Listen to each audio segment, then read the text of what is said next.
سلامونه خوږو لیدونکو، هیله مند یم چې روغ جوړ او تازه به یاست. زه نورالدین لندوست یم چې د مشال کورس تدریسي چارې پر مخ وړم او هیله مند یم چې تیر شوي 15 برخې به مو په صحیح ډول نوټ او له ځانه سره تکرار کړي وي. دا دی نن بیا هم په خپل وار سره د شپږمې برخې وار را رسېدلی دی. تاسو هم که قلم او کتابچه مو اماده کړي نه وي، قلم او کتابچه راواخلئ چې ځو د درس په طرف. قدرمنو لیدونکو، مخکې له دې نه چې د جملو برخې ته داخل شو، له تاسو نه هم یوه کوچنۍ غوښتنه یا ډیمانډ لرم. هغه دا چې که تاسو وغواړئ زموږ د مشال کورس د چینل ویورس یا کتونکي زیات شي، نو کولی شئ چې ستاسو په هڅونه او تشویق سره خپلو ملګرو او انډیوالانو ته بلنه ورکولی شئ چې راشي زموږ چینل ته دغه تدریسي ویډیوګانې را سره تعقیب کړي او دوی هم په انګلیسي ژبه کې یو څه زده کړي.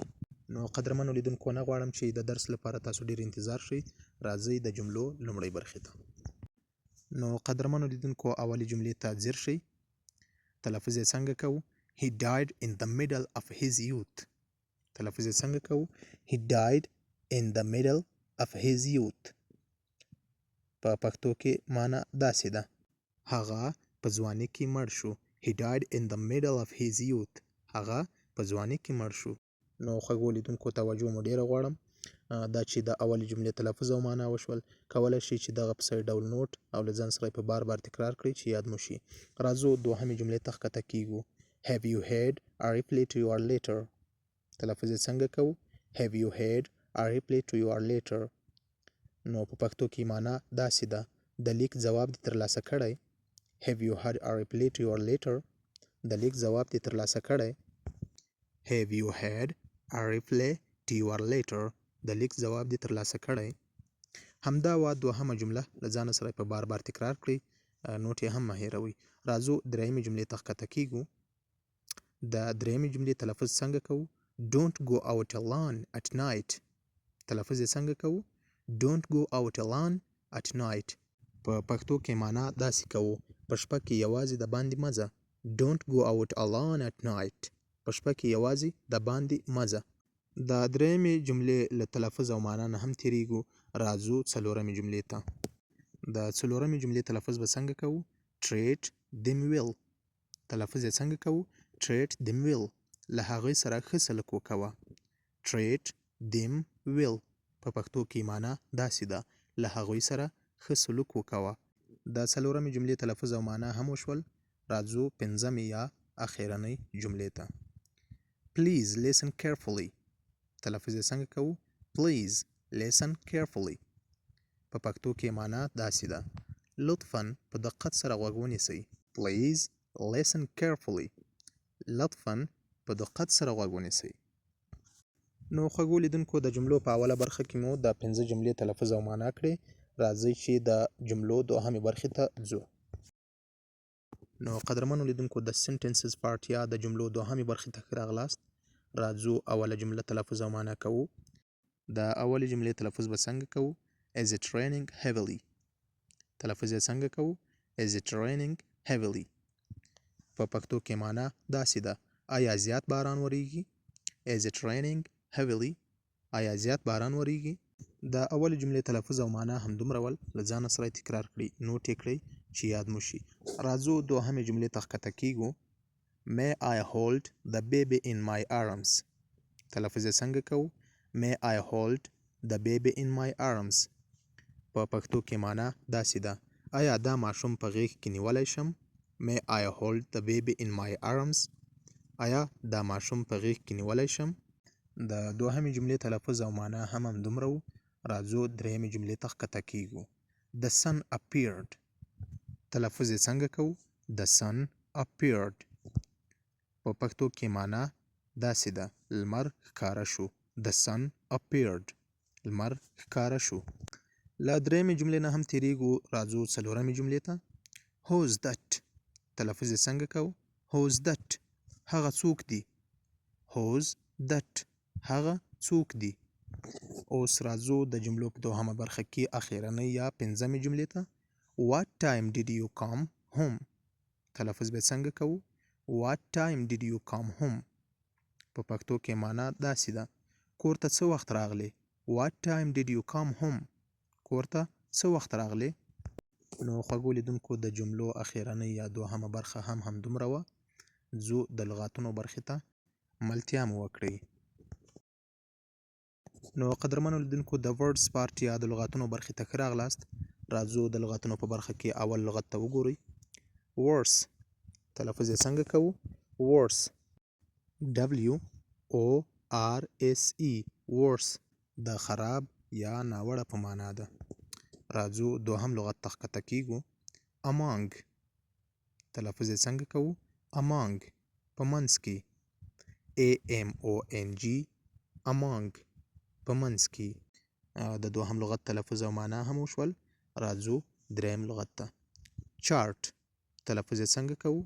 چارت په پښتو کې د جدول په معنا ده. CHART چارت جدول ته وایي. له دریم لغت نه هم تیریږو. څلورم لغت ته راځو. کلاود تلفظ یې څنګه کوو؟ کلاود وریځ ته وایي. کلاود په پښتو کې وریځ ته وایي. CLOUD کلاود د وریځ په معنا ده. راځو د لغاتونو په اول لاین کې اخیری لغت ته ځیر شئ. ایور تلفظ یې څنګه کوو؟ ایور هر کله یا د تل لپاره. ایور هر کله یا د تل لپاره. EVER ایور هر کله یا د تل لپاره معنا لري. خوږو لیدونکو د لغاتونو په دوهم لاین کې اول لغت ته ځیر شئ. تلفظ یې څنګه کوو؟ پلانټ پلانټ سیارې ته وایي. PLANET پلانټ د سیارې په معنا ده. د اول لغت تلفظ او معنا وشول. دوهم لغت ته راښکته شئ. فیل ناکامیدل یا ناکام. FAIL فیل فیل د ناکامیدو یا ناکام معنا لري. له دوهم لغت نه هم تیریږو. راځو دریم لغت ته. فرینډلی تلفظ یې څنګه کوو؟ فرینډلی دوستانه یا عاشقانه. FRIENDLY فرینډلی دوستانه یا د عاشقانه په معنا ده. دریم لغت هم تلفظ او معنا شو. څلورم لغت ته راښکته شئ. د څلورم لغت تلفظ څنګه کوو؟ ګریډ GRADE ګریډ د درجې یا مرتبې په معنا ده. ګریډ درجه یا مرتبه. د لغاتونو په دوهمه برخه کې اخیرني پنځم لغت ته ځیر شئ. لایبرري تلفظ یې څنګه کوو؟ لایبرري کتابتون ته وایي یا کتابخانه. LIBRARY لایبرري کتابتون یا کتابخانه. نو قدرمنو لیدونکو د ورډز پارت یا د لغاتونو برخه همدومره وه. هیله مند یم چې په معنا او تلفظ یې پوه شوي یاست. نو د لغاتونو برخه هم په همدې ځای پای ته رسوو. ځو د ګرامر برخې ته داخلیږو. نو خوږو لیدونکو د ګرامر پارت یا د ګرامر برخې ته ښه راغلاست. راځو نن د ګرامر په برخه کې کاپیټل لیټرز یا لوی توري تعریفوو. نو کاپیټل لیټرز یا لوی توري هغه دي چې په غټ او برجسته شکل لیکل کیږي. لکه لاندې مې مثال تاسو ته راوړی. ABCDEF همداسې تر زیډه پورې. یعنی په انګلیسي کې لوی تورو ته کاپیټل لیټرز وایي.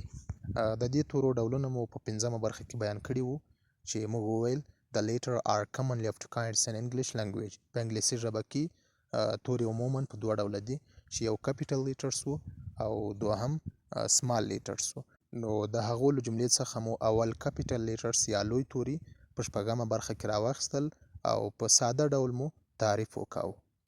دا چې کوچني توري به هم پیژنو او د ګرامر په برخه کې چې نور کوم سبقونه زموږ مخې ته راځي دا به ټول ګام په ګام مطالعه او پیژنو.